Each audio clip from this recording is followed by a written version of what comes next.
Super Soldier is a beautiful blend of 3 great game series in one.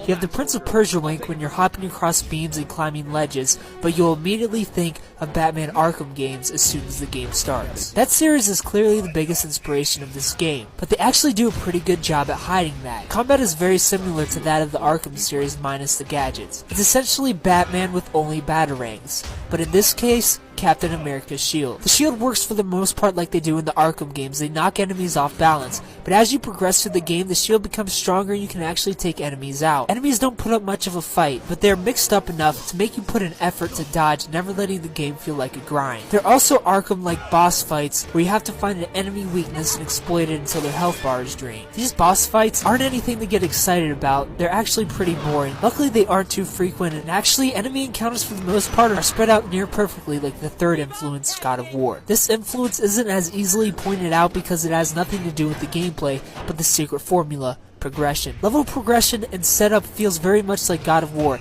In both games you fight waves of enemy, but it never feels like this.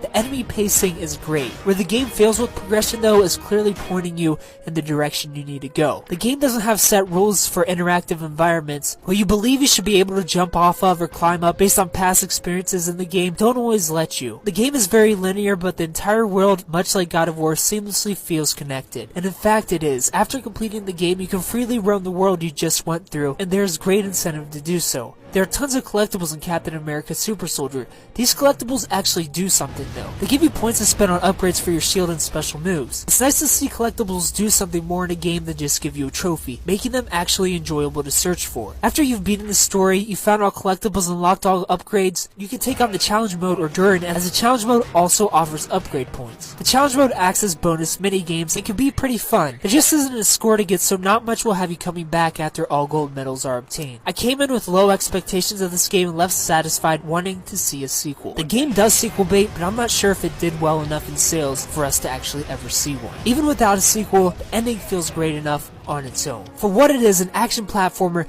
beat 'em up game, 7.5 out of 10, and as an overall game, 7.5 out of 10.